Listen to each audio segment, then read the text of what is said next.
اور وہ ہے فوج کا اپنی آئینی حدود میں واپس جانا، سیاست سے خود کو علیحدہ کرنا اور اپنی متعین کردہ ذمہ داریاں پوری کرنا، اور یہ کام فوج کو خود کرنا ہوگا، ورنہ یہی بڑھتی خلیج قومی سلامتی کی اصطلاح میں فالٹ لائنز بن جائیں گی۔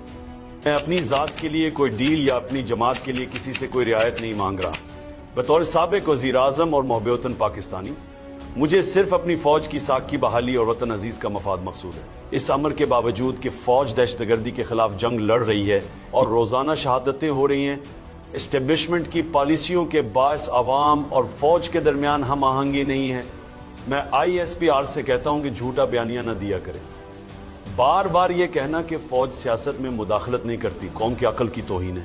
سوشل میڈیا کے اس دور میں کوئی چیز نہیں چھپ سکتی۔ ملک کا بچہ واقف ہے کہ آرمی چیف ہی اس ملک کا نظام چلاتے ہیں۔ انتخابات میں دھاندلی ہو یا اراکین پارلیمنٹ کی خرید و فروخت، عدلیہ کی تباہی ہو یا عوامی رائے دہی پر قدغن کے کالے قانون، نہ صرف ہماری بادشاہ اور قوم بلکہ عالمی برادری کو بھی معلوم ہے کہ اس کے پیچھے کون سے نامعلوم ہاتھ کار فرما ہے۔ لہٰذا میری ان سے گزارش ہے کہ غلط بیانی سے گریز کیا کریں، کیونکہ یہ صرف من حیث ادارہ فوج کی بدنامی کا سبب بنتی ہے۔ میں 5 نکات پر روشنی ڈالوں گا جس کی وجہ سے پاکستان آج تباہی کے دہانے پر کھڑا ہے۔ نمبر 1، دھاندلی زدہ انتخابات کے ذریعے قوم کی جانب سے مسترد شدہ چہروں کو ملک پر مسلط کرنا۔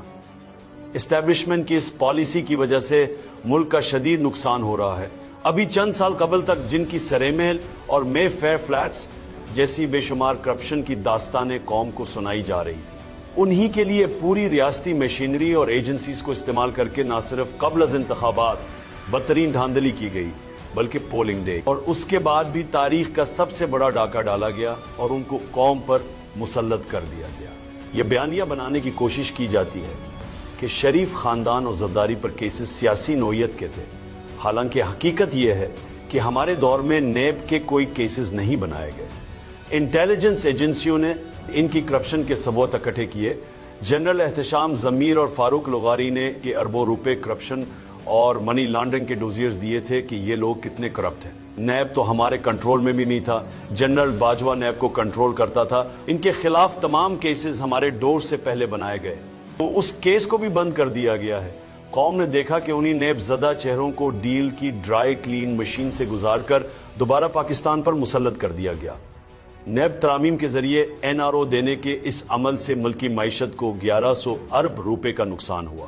اس فراڈ کے تانے بانے ملائیں تو تمام کٹ پتلیوں کی ڈوریاں ایک ہی ہاتھ کی طرف جاتی ہیں اور اس کا سارا نزلہ فوج پر گر رہا ہے۔ نمبر 2، جمہوریت کا خاتمہ۔ اور جمہوریت اخلاقیات پر چلتی ہے۔ حکومت کے پاس اخلاقی قوت ہو تو ہی جمہوریت چل سکتی ہے۔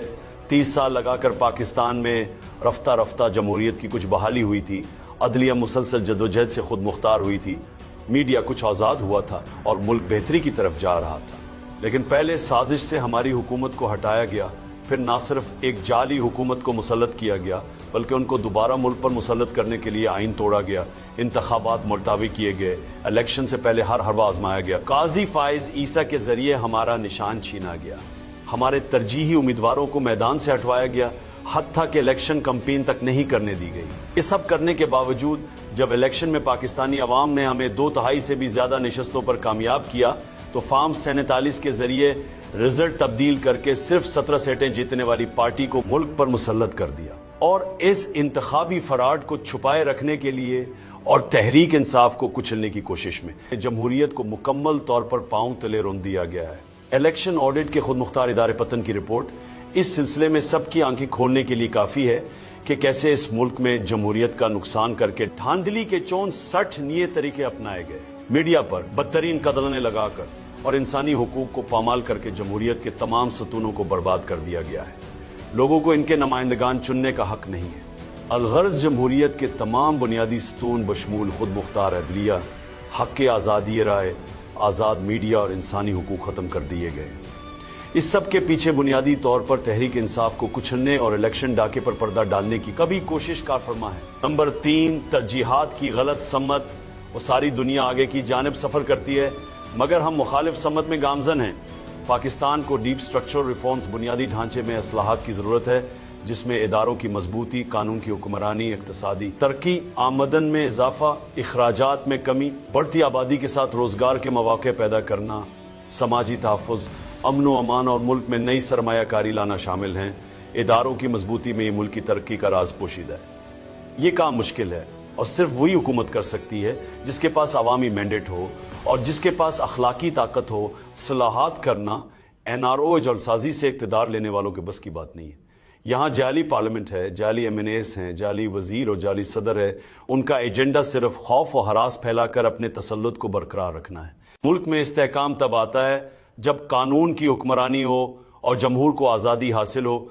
यहाँ तो 21वीं सदी में ये हाल है कि इंटरनेट तक बंदिश का शिकार है। IT के इस दौर में लोग न सिर्फ तालीमी और समाजी बल्कि माशी तौर पर भी इंटरनेट पर मुनहसर हैं। उसके मुनक़ता हो जाने से पहले से ही तबाही के दहाने पर खड़ी मईशत को मजीद जद पहुँच रही है।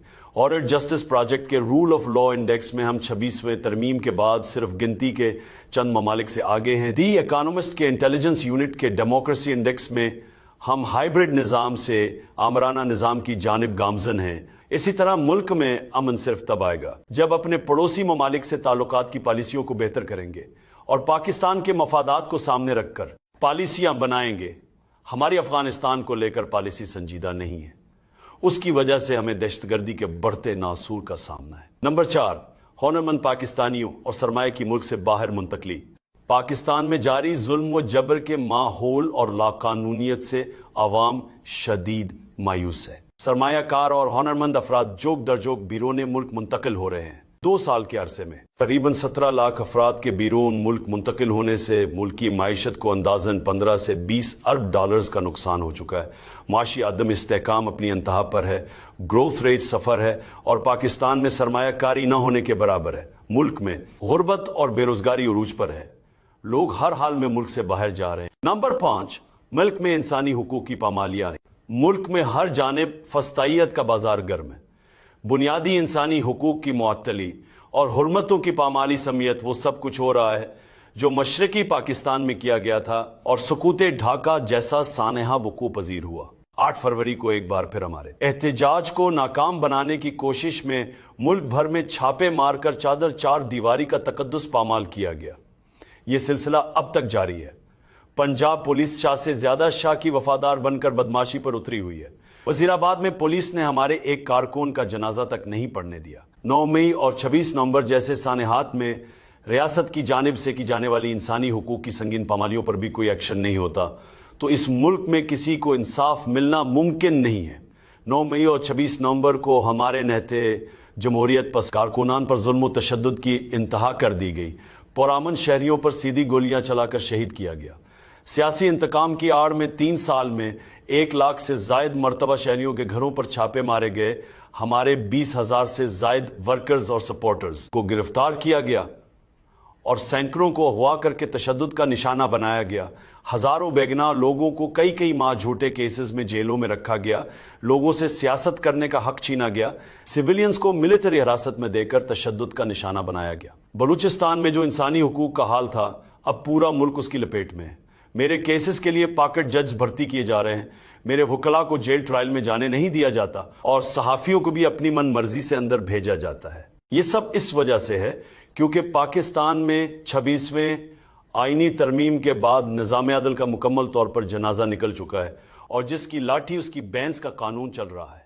लोगों से जीने का हक छीना जा रहा है। इस दलदल से जब तक पाकिस्तान को नहीं निकाला जाएगा तब तक मुल्क आगे नहीं बढ़ेगा। जब बाला निकात पर गौर व खौज और उनकी रोशनी में एस्टेब्लिशमेंट का अपनी पॉलिसियों को फौरी तब्दीली करना वक्त की जरूरत है ताकि बतौर इदारा फौज की बदनामी का अमल रोक सके। मुल्क की खजाना लूट कर बैरून मुल्क घेर लगाने वाली अशराफिया का क्या है? वो तो अगली परवाज से मुल्क से निकल जाते हैं। पूरा निज़ाम और इसकी तवानाइयां इस ठोली को बचाने पर सर्व करने की बजाय अपनी तरजीहात दुरुस्त करने और इन 24 करोड़ पाकिस्तानियों का सोचने की जरूरत है जिनका जीना मरना पाकिस्तान में है।